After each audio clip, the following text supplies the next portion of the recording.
એક સરસ મજાનું જંગલ હતું. જંગલમાં માતા અંજની અને પિતા કેસરી સાથે પુત્ર હનુમાન રહે. પિતા આખો દિવસ કામકાજ માટે ઘર બહાર રહે. રોજ સવારે ઘરેથી જાય, સાંજે પાછા આવે.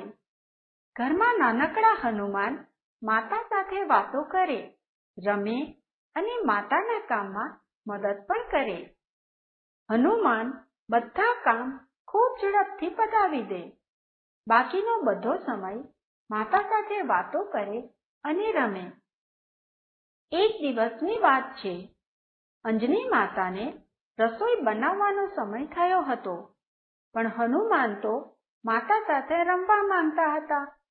માતાએ વિચાર્યું, હનુમાનને કોઈ એવું કામ સોંપવું કે જેથી એ કામ પૂરું કરતા એને સમય લાગે અને એટલી વારમાં હું રસોઈ કરી દઉં. પછી હનુમાન આવશે ત્યારે એના બાપુજી પણ આવશે. ત્રણેય જણ સાથે જમીને પછી નિરાતે વાતો કરીશું. આમ વિચારી તેમણે કહ્યું, બેટા હનુમાન, જંગલમાંથી થોડા પાકા ફળ લેતો આવ. જી માતાજી, હનુમાને જવાબ આપ્યો.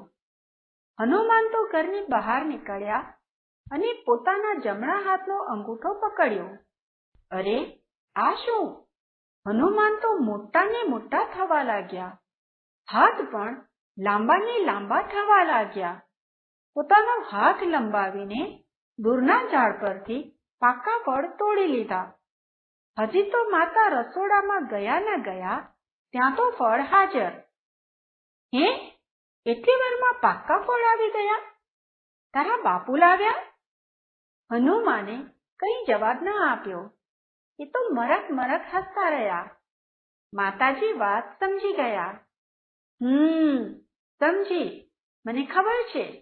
જમણા હાથનો અંગૂઠો પકડીને તને મોટા થતા આવડે છે. ચાલો ને માં, આપણે કઈ રમત રમીએ.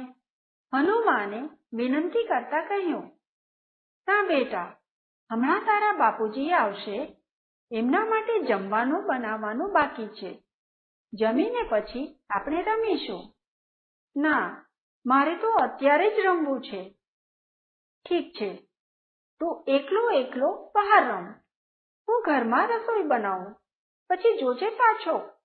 વારે વારે ઘરમાં આવીને મને હેરાન ન કરતો. હનુમાને જવાબ ન આપ્યો, માત્ર મરક મરક હસ્યા. તું એમ નહીં માને. લાવ, ઘરની જાળી બંધ કરી દઉં, પછી કેવી રીતે આવીશ? એમ કહીને માતાએ જાળી બંધ કરી અને રસોઈ કરવા બેઠા. હનુમાનજી ઘરની બહાર અને માતાજી અંદર. માતાજી રોટલી બનાવતા જાય અને છાબડીમાં મૂકતા જાય. થોડી વાર પછી માએ છાબડીમાં જોયું તો એક પણ રોટલી નહીં. આજુબાજુ જોયું પણ કોઈ દેખાયું નહીં. માને વહેમ પડ્યો એટલે મોટા અવાજે બૂમ પાડી, હનુમાન! હનુમાને બહારથી જ કહ્યું, હા માં. જો, મને ખબર છે કે રોટલી તે જ ખાધી છે, પણ મને એ કહે કે તું અંદર આવ્યો ક્યારે અને કેવી રીતે? મરક મરક હસીને હનુમાને કહ્યું, અંગૂઠો પકડીને મોટા થવાય, એમ ટચલી આંગળી પકડો તો નાના પણ થવાય છે.